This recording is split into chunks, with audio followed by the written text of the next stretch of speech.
디깅 어게인 시즌2 저널리즘 시네마입니다. 이번에 독립영화 특집 2편으로 돌아왔습니다.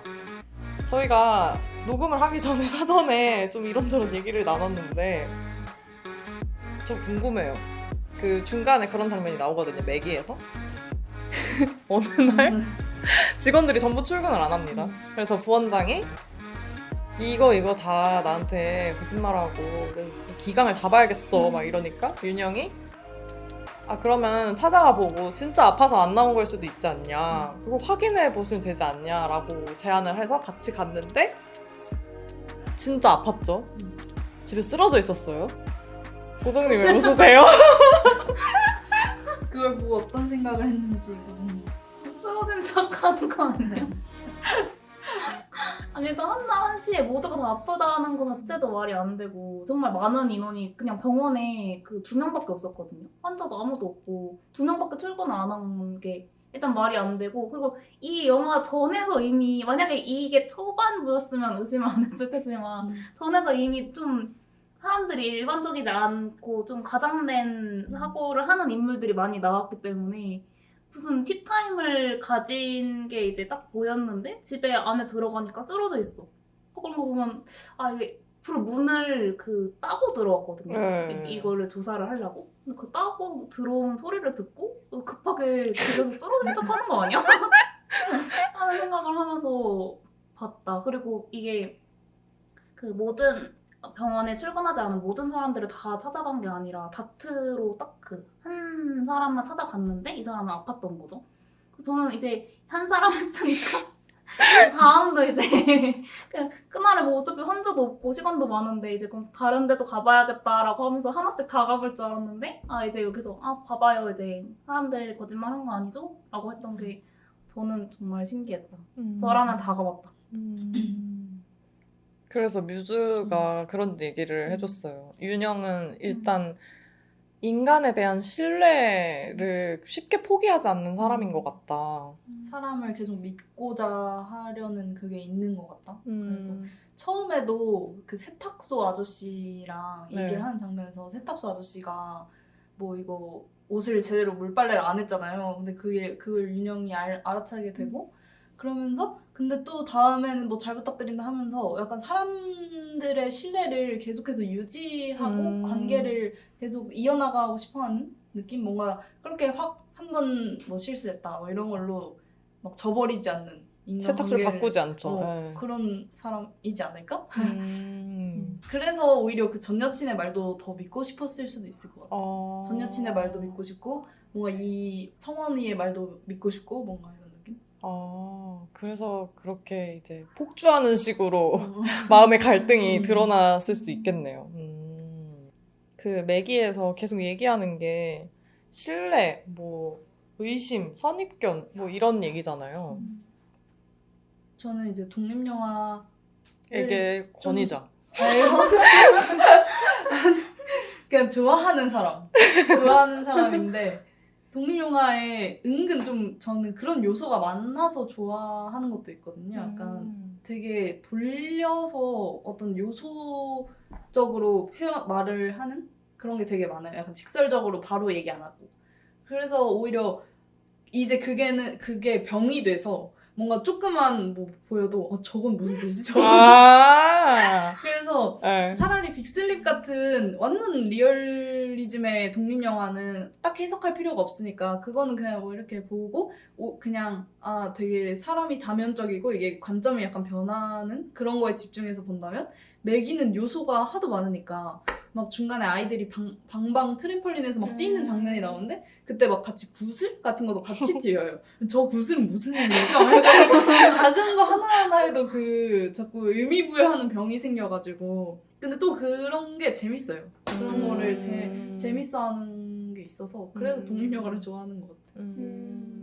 저는 그 앞선 영화들을 뮤즈 씨랑 같이 보는 시간이 많았었는데 룸메라서, 그래서 이번에 뮤즈 씨의 반응이 너무 궁금했던 게, 영화에서 약간 말이 안 되는 장면이 나오면 뮤즈 씨가 표정이 약간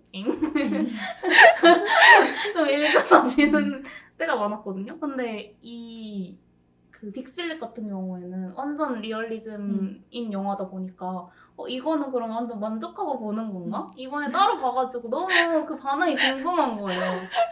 약간 만족이라기보다 그냥 이렇게 편안하게 보는 거죠. 뭔가 이 동의 없이 그냥 역시 그냥 일어날 법한 일이다 이러면서 그냥 평온하게 보고 그럴 때 가장 그게 만족이라면 만족일 수 있겠네요. 약간 뭔가 앵스러운 그런 거 없이 그냥 그래 이러면서 평화롭게 보는 거. 근데 매기는 완전 극단이잖아. 근데 매기는 근데 그런 현실성은 없지만 어쨌든 현실에 있을 법한 이야기를 하고 있잖아요. 뭐 불법 촬영이나? 그러니까 연출이 조금 독특할 뿐이지 아. 그 내용이 까보고 내용은 다 약간 현실성이 있다. 오히려 진짜 우리한테 가까운 얘기를 하는 게 많다. 이런 느낌. 그래서 뭔가 저는 이렇게 보면서 이게 왜 공포 영화랑 뭐가 다르지? 왜 외기에 뭐? 외기에 비현실적 표현에 뮤지스이 별로 안 좋아하잖아요. 근데 보면서 이거는 왜 비현실적이라서 싫어하지 않지라고 그 궁금증이 있었는데 그게 해소된 것 같아요. 있을 법한 일을 표현을 비현실적으로 해서 그런 걸 좋아해요. 아예 말도 안 되는 이야기를 현실적으로 말하는 것보다는 현실에 있을 법한 얘기를 좀 이렇게 좀 가볍게 보는 사람들로 하여금 가볍게 보여주려고 노력하는 거? 그런 걸 좀 좋아하는 것 같고. 그게 또 독립영화의 본질이기도 하네요, 듣다 보니까. 뭐 독립영화라고 해서 SF 장르가 없고 막 이런 건 그쵸. 아니지만 상대적으로 독립영화의 뜻 자체가 제작사, 배급사로부터 독립, 진짜 이제 자체적으로 소규모로 저예산으로 만들었다 이런 뜻이다 보니까 그래서 예산 문제 때문에 아마 돈이 많이 들어간 SF 장르나 뭐 막 이런 건 없는 것 같은데 잘 없는 것 같은데 그래서 오히려 저는 있을 법한 얘기들을 최대한 이렇게 유쾌하게 키치하게 혹은 완전 작가주의로 표현하는 게 저도 재밌어요. 마음에 들고. 그래서 그런 걸 잘 보여주는 작품 두 개를 추천해 준 것 같아요, 뮤즈가. 보니까 빅슬립은 완전 날것이잖아요. 그래서 제가 독립영화를 좋아하는 이유 중에 하나가 그렇게 완전 날것에 진짜 가공되지 않고 완전 투박한 그런 영화를 좋아하는 이유기도 하거든요. 그럼 그거는 어떻게 생각하세요, 두 분 다? 독립영화는 작가주의의 끝판왕이다. 그러니까 독립영화가 인기가 없는 거 아닐까요? 너무 불친절하고 이기적이니까. 그래서 오히려 매니아도 있는 것 같고 오히려 그 작가주의의 끝판왕이기 때문에 그 감독이 대체 무슨 생각을 하면서 만든 건지 막 너무 궁금하고 그거를 해석하기 좋아하는 사람들은 진짜 좋아하는 것 같고 약간 이렇게 그냥 떠먹기 좋게 그냥 다 풀어서 설명해주는 거 좋아하는 사람들은 진짜 싫어할 것 같고 무슨 얘기야? 막 이러면서. 그래서 독립영화 진짜 보고 나서 이게 뭐야? 이러면서 안 좋아하는 사람들 진짜 많은 이유가 그거 아닐까. 근데 저는 항상 영화가 만들어지는 것뿐만 아니라 그 가닿는 것까지도 영화라고 생각을 해서 그렇게 너무 이렇게 자기만의 세계에 갇혀서 뭔가 그거에 갇힌 영화는 좀 가다는 것 자체도 실패할 거라고 생각을 하고 그게 뭐 독립영화든 상업영화든 근데 독립영화의 좋은 점은 그 뷰티 인사이드에서 그게 좀 많이 얘기가 됐는데 뷰티 인사이드의 내용 자체가 겉모습에 상관없이 사랑을 하는 거잖아요. 근데 실제적으로 영화에서 나온 거는 잘생긴 사람하고만 스킨십을 하고 그러네? 그때만 이렇게 뭐 사랑에 로맨틱하게 빠지고. 나오고 하는 것 자체가 오히려 뷰티 아웃사이드다라는 평이 많았거든요. 근데 원래는 그 다양한 인물의 사람들이랑 그 스킨십을 하는 장면이 나왔는데 그게 빠졌다고 하더라고요. 사실 그게 상업 영화가 가진 한계라고 볼 수 있겠죠. 뭐 배급사가 이런 장면은 좀 너무 대중성이 없을 것 같다라고 해서 좀 개입을 한다거나 상업 영화가 대중과 타협하면서 잃게 되는 것 또는 드러내지 못하는 것을 드러낼 수 있는 영화가 독립영화라고 생각을 하고 약간 좀 독립영화가 당연하게 흘러가는 것들을 되게 거부하는 것 같아요. 약간 전체적으로 좀 병이 걸린 것 같아요. 그런 단골 기질이 매기가 깊게 만약에 있어. 박스오피스 1위 갑자기 해버렸어요. 그러면 아. 아니 근데 뿌듯할 것 같아 그거는. 어쨌든 독립영화로 시작해서 되게 저예산으로 만든 저는 그 저예산 티가 나는 게 너무 좋거든요.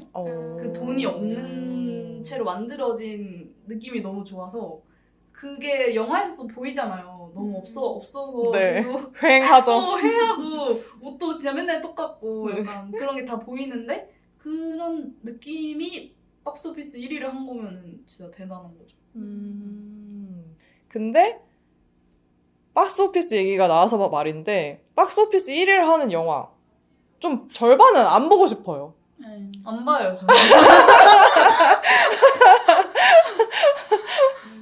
너무 대중적이기만 할 것 같아서.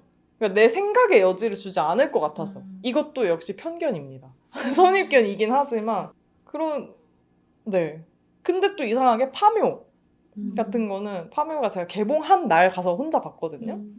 근데 막 계속 관객 수가 엄청 막 늘고 있다 이런 기사를 거의 매일 찾아봤어요. 무슨 게임 하듯이. 오늘 100만? 오늘 200만? 막 이러면서 그게 1000만 달성했을 때는 너무 기분 좋았어요. 오컬트 장르가 1000만까지 가다니 진짜 사람들 눈이 보는 눈이 다양해졌다 막 이러면서 이게 약간 반반의 심정인 것 같아요. 영화를 대할 때도. 제가 편견을 깨야겠다고 다짐한 게 파묘 때문이거든요. 오. 그것도 안 봤어요 제가. 왜냐면은 사람들이 하도 많이 보길래 아니 막 뭐 상영관 가면은 계속 파묘밖에 안 틀고 사람들 다 파묘 보고 이래서 난 안 봤. 그래서 안 봤어 끝까지. 근데 작품이 너무 좋다는 걸 궁금해지잖아요. 아 이때 약간 내가 좀 사람들이 많이 보는 건 이유가 있겠구나. 그리고 그 얘기도 해보고 싶었어요. 고독이 한번 짚어준 내용인데 이런 독립영화에 유난히 비주류 얘기가 많이 나온단 말이죠. 그 중에서도 탈가정 청소년 작품을 예로 들어보면 파수꾼, 뭐 꿈의 제인, 박화영, 어른들은 몰라요 등등등. 진짜 이렇게 써놓고 보니까 근데 다 명작이다.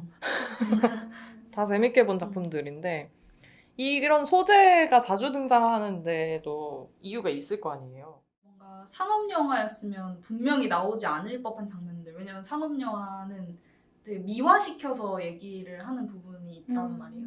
근데 독립영화는 미화를 안 시켜도 되니까 그냥 내면 볼 사람 보고 하는 거니까 저는 그 미화되면서 현실에서 어긋나는 부분들이 되게 많다고 생각해요. 현실은 이런데 약간 그걸 어떻게 좀 대중성을 갖추기 위해서 미화하다가 갑자기 뭔가 되게 좋은 쪽으로 뭔가 간다든지 이런 식으로 하는 게 영화로 저거를 실제로 보여준다고 말할 수 있나? 약간 그런 느낌? 그래서 거의 다큐멘터리 같은 급의 독립영화를 좋아하는 이유가 그거인 것 같기도 해요.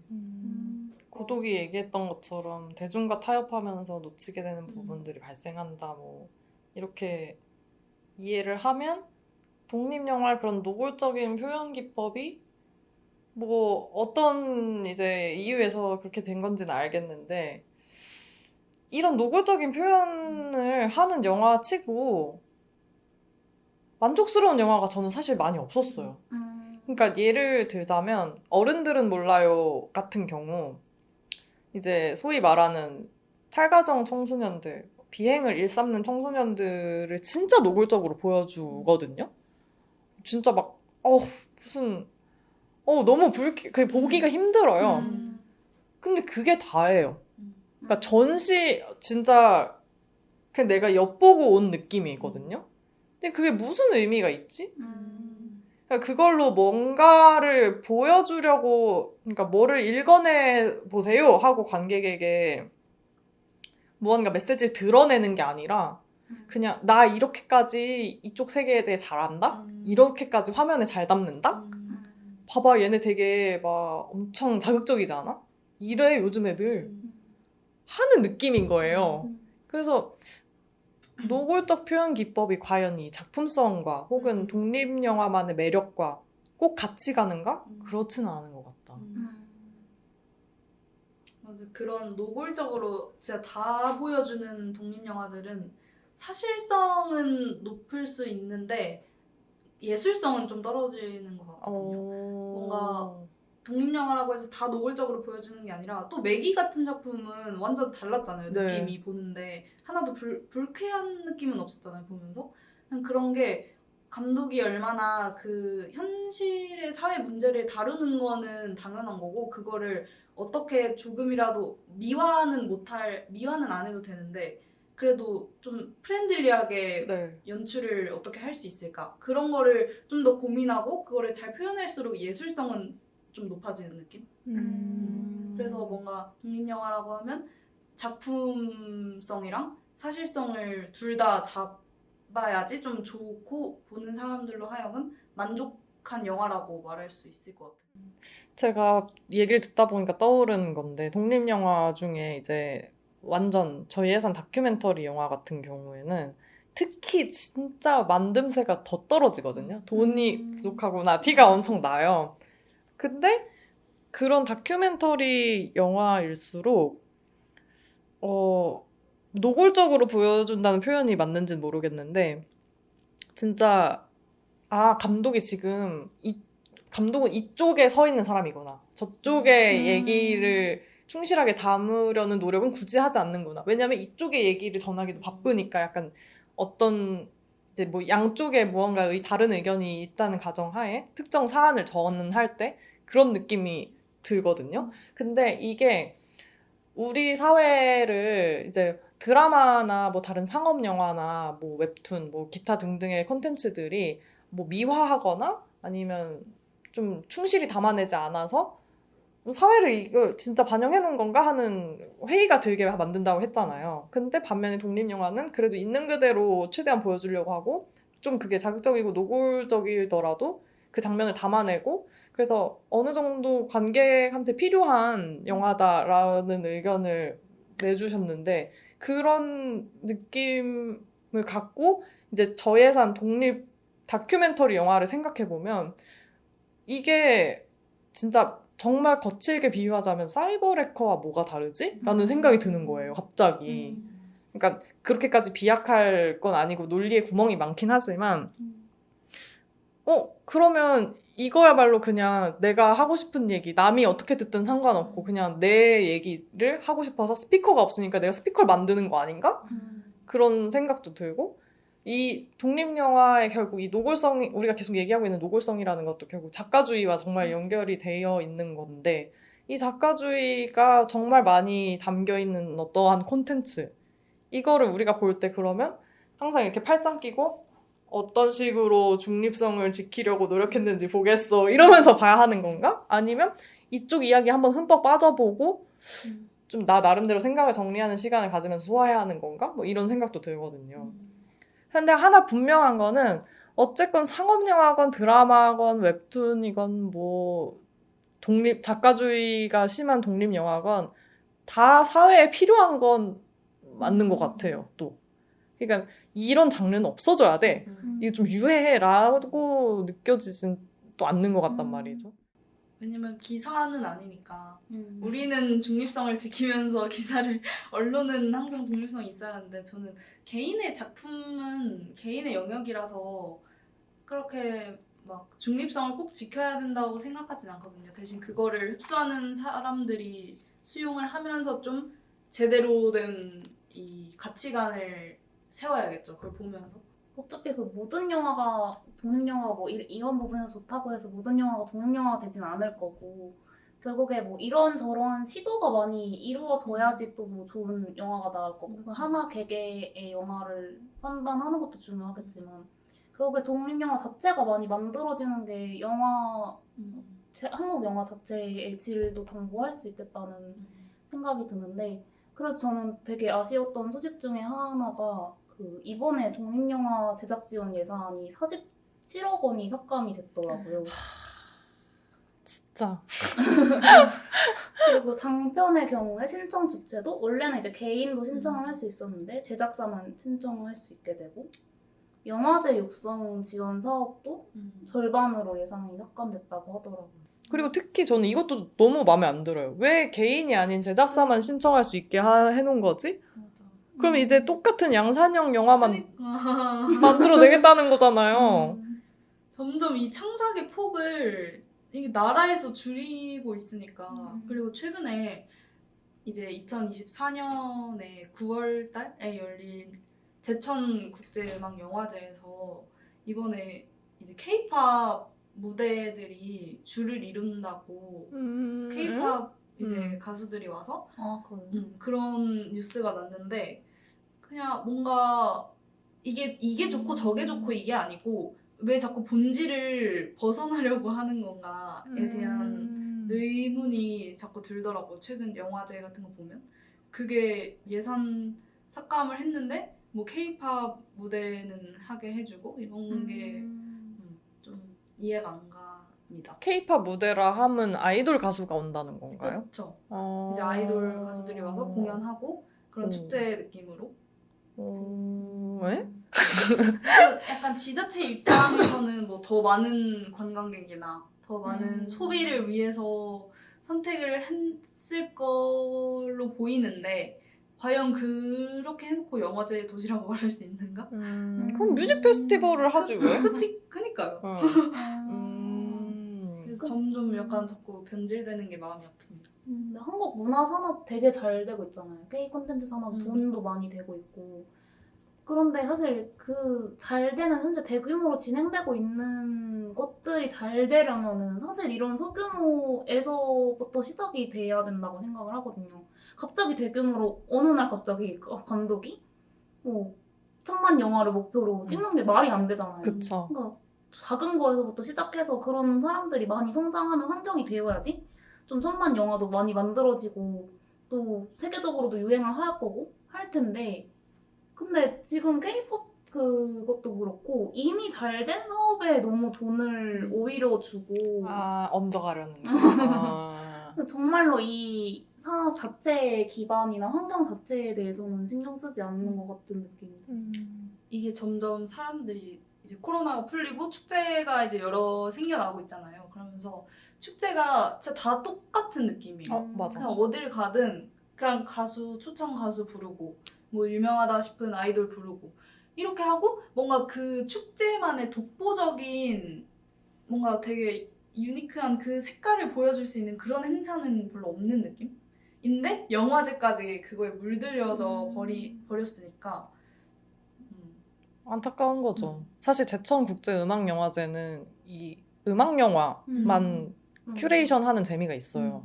오, 이 영화 뭐 그러니까 완전 예전 작품인데도 많이 회자되는 좀 훌륭한 음악 영화 같은 경우에는 제천국제음악영화제 가면 이번에 볼 수 있어. 막 이런 게 시네필드 사이에서도 막 이제 공유되고 그런 재미가 있었는데 그리고 늘 그 음악 영화 그러니까 영화에 나온 OST든 뭐 주제곡이든 그거를 가지고 공연을 하는 어떤 크고 작은 다양한 이름이 붙었지만 매년 그런 프로그램들이 있어서 오 뭔가 좀 음악이라는 컨셉을 잘 살렸나 본데 이런 느낌이 있었는데 갑자기 몇 년 전부터 무슨 이제 공연을 해요. 공연을 하는데 그때는 이제 아이돌 가수가 오진 않았는데 무슨 뭐 뜬금없이 인디 가수 아니면 뭐 래퍼 막 이렇게 요일에 따라서 다르게 부르고 힙합의 날 무슨 뭐의 날 이런 식으로 다르게 부르더니